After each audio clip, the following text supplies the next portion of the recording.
About a month ago, I took a look at some of the most underrated Minecraft mods from the early days, ones that were maybe overshadowed a bit, or ones you may have forgotten about. I got some great comments on suggestions for other mods not included on that list, so I decided to bring it back with another video on the topic. If you haven't watched part 1 yet, be sure to do that for even more nostalgia goodness. Now let's look at 10 more nostalgic old Minecraft mods that you may have forgotten about. If you remember from episode 1, I talked about the Baby Animals mod, which came out literally a couple months before Notch added official baby animals in beta 1.8. The Simply Horses mod has almost the exact same story. As its name implies, Simply Horses added tameable and rideable horses to the game. Sound familiar? Yes, of course, Mojang added vanilla horses with the exact same functionality in the 1.6 horse update. And guess when Simply Horses was released? The version literally right before it, 1.5. You can't make this up. The Simply Horses are eerily similar to vanilla horses too. Mojang, did you steal yet another mod creation to add into your own game? Anyway, Simply Horses added some pretty cool utility things too, like storage carts and wagons. It was a brand new transportation method in the overworld and one that really fit the vanilla feel at the time. It briefly exploded in popularity, being covered by some of the great YouTube behemoths of 2012, until poof, vanilla horses were added a few months later, and it really didn't make sense to continue updating the Simply Horses mod in the state that it was in. So it came and went in the same version, never being touched again by the developer Little Avi after version 1.5. Avi wanted to make a sequel called Complexly Horses, but it never came to fruition because of the vanilla horse. Now that vanilla horses get pretty overshadowed, once you get the Elytra, Simply Horses is definitely a great nostalgic mod to look back on, because, well, it was simple in a simpler time of Minecraft.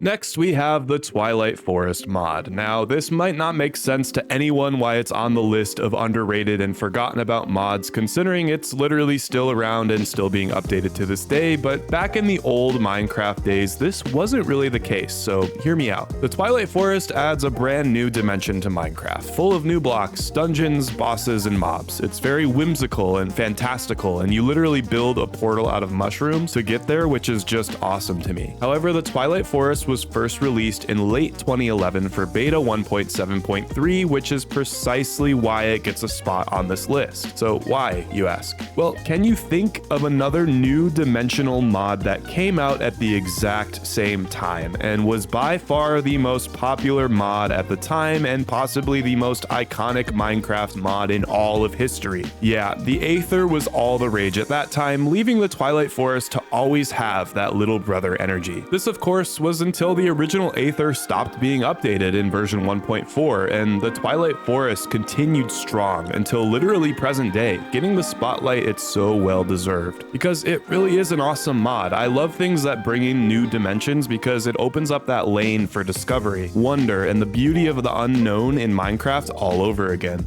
Something that we all experience playing the game for the first time, a feeling that is hard to describe and incredibly hard to replicate. So while it may be the most well-known mod on this list, it definitely was a slow burn to get to this point. Created by longtime Minecraft modding legend Risugami, the next on this list is the Biospheres mod. You know how every modern Minecraft hardcore YouTuber nowadays is obsessed with rebuilding every biome in the game in the most dramatic, enormous way imaginable? Yeah, well, Risugami did it first with Biospheres before hardcore mode was even thought of. Biospheres literally created glass spheres throughout the world that each contain its own singular biome. They were connected by these long wooden bridges.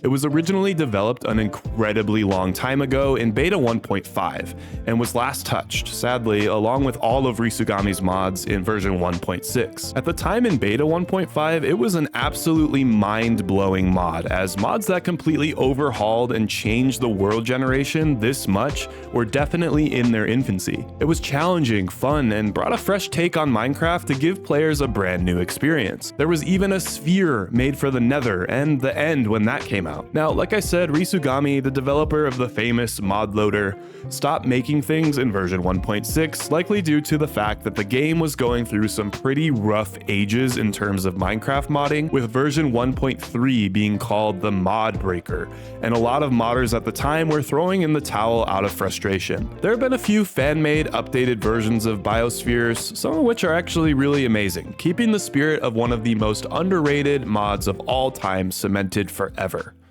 One of the most popular mod types back in the day was adding brand new mobs into the game. Obviously, what comes to mind first is Mo creatures, but there was another one that had an astronomical amount of mobs added. This was Atmosmobs, which first released in version 1.2. Atmosmobs adds a whopping 42 new mobs to Minecraft, each with their own properties, biomes, and items. 52 new items to be exact. What was great about it is that the developer, DavyXO, prioritized compatibility above all else, and the mod was compatible with some great terrain and biome mods back in the day, such as Extra Biomes XL and Biomes Aplenty. The Atmosmobs were made to spawn in those new biomes from those mods in whatever one was the best fit. And there were some pretty awesome mobs like whales, which are just humongous, or the dangerous lava snake in the nether that inhabit the lava lakes. There were some really cool items made from the mob drops too, such as the phoenix wings, which allowed you to fly and also looked insanely nice, or the lava spear that dealt fire damage. Atmosmobs largely flew under the radar during this time period, despite being really objectively well done, and sadly, Davey stopped updating Atmosmobs in version 1.4. Then, he began teasing development of Atmosmobs 2.0, which was slated to release in version 1.7, however, this never happened. This is just another example on the long list of mods from the middle Minecraft ages from about versions 1.3 to 1.7 that were just lost to time due to the difficulty of modding these versions as the vanilla code was being drastically changed through this time. The next mod is very unique and kind of got overshadowed by the famous bacteria mod, hence why it gets a spot on this list. This is the Gray Goo mod, originally developed in version 1.2 and last touched in version 1.4. It adds different types of goo to the game, with each goo having its own special properties. Some are useful, like the purple goo, which will literally mine blocks for you, and some are incredibly destructive, like the Gray Goo, which spreads like a virus around your world if not contained correctly. There are a ridiculous amount of goos, and each goo can be combined using a separate machine from the mod to make even more multicolored goos that have even more properties. It's, well, pretty extensive if you couldn't tell. And perhaps my favorite bit of the mod is the tumor, which is a block that has evolving forms, ending up as something literally called the Great Destroyer, which is a tower of goo that ends up taking over and crashing your Minecraft world and cannot be stopped by anything. There's also a plague game mode where you work to save the world with EMPs and rainbow goo, where the world is being taken over by the goo as the goo tries to kill you. It's just such a weird take on Minecraft and similar infection type mods like it, and was incredibly fun to play with considering every goo block was so dynamic. There have been many fan-made attempts to recreate the life of the original Gray Goo, but nothing captures that craziness has been made that I could find. Like I said, it flew under the radar as mods like bacteria and mine infection were being showcased by big creators at that time, but it is by far the most odd and fun. Now that we're halfway through the video, just a quick reminder that I make tons of videos just like this one, so if you enjoy nostalgic content and reliving the old days of Minecraft, subscribe for more and check them out. Thank you.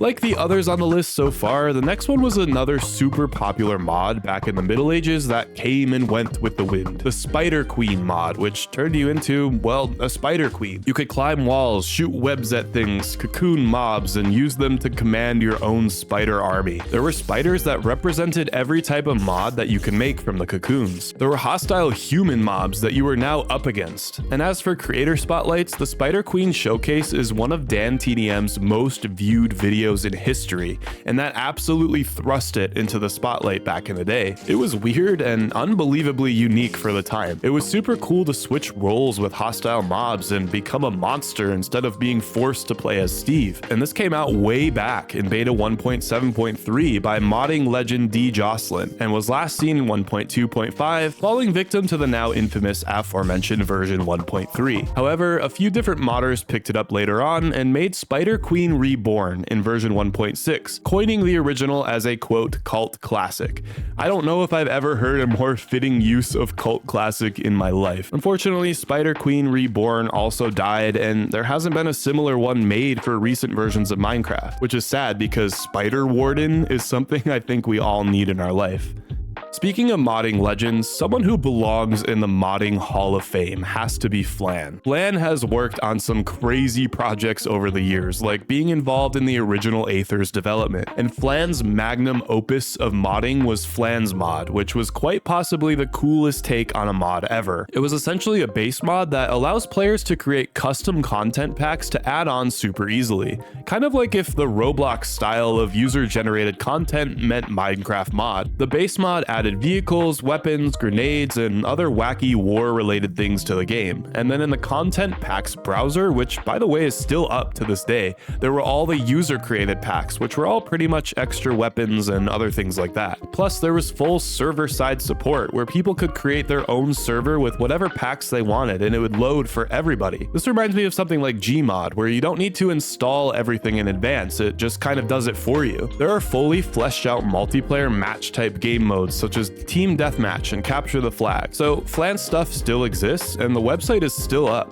There are still servers you can play on. I'm not sure how active it all is anymore, but due to how crazy and extensive and sort of underground it all is, I had to include it on this list.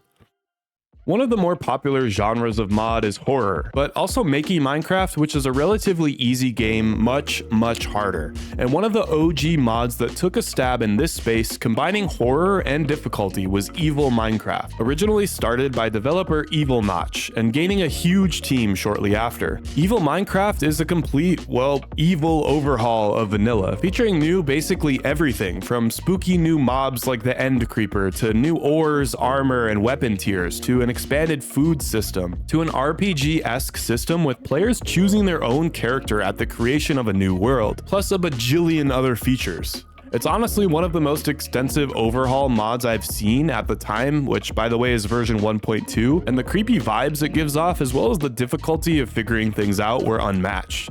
I wish it got more attention and was updated over the years, but sadly, after big promises of a new major mod version with even more features, the project was scrapped. I feel like this video is slowly turning into a version 1.3 hate video. I actually wasn't able to snag a copy of the mod anywhere, which is rare for me, so if anyone knows where you can download it that's not a sketchy malware website, let me know in the comments.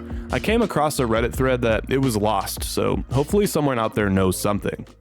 And another long-time instant classic genre of Minecraft mod that will always be fun for the rest of forever is creating the most destruction as humanly possible and pushing the poor, stressed-out Java code to its absolute limit. This is absolutely the case with the Rival Rebels mod, a mod that mainly adds nuclear weapons to Minecraft. Considering there were so many explosion mods out there, competing in this space was difficult, but Rival Rebels was by far one of the best and most underrated of the bunch. Originally, it was designed to be a PvP mod with a full system allowing players to create a game between two factions and start it using a game start block. There were then various defensive structures you could insta-build, which was pretty cool. Nowadays though, many people fondly remember just using it to blow up the world, make gravity explosions, and spend hours and hours seeing what crazy terrain would be left over after all of the abuse. Rival Rebels was last updated in version 1.7, which is sad as it had huge potential, especially in the PvP multiplayer space. Like a fully fleshed out Call of Duty style server with the Rival Rebels mod in modern Minecraft would have been something insanely fun. And last but absolutely not least, the Throwable Bricks mod. I saved the funniest for last. This mod is pretty ancient and super simple. It turns the brick item into more than a semi-hard to get way of getting the brick block. It turns them into projectiles that can not only damage mobs, but break things like glass blocks as well, and hilariously can be used for igniting TNT from a distance. Anyway, after that original version, the mod was updated beyond the brick mania a few times, up until version 1.7, adding things like throwable ingots and nether bricks, and to ramp things up a little bit, brick cannons. I don't know why this concept is so funny to me, like it's such a simple idea that I never would have thought of. Things like this prove how Minecraft is a sandbox and possibilities may be near infinite.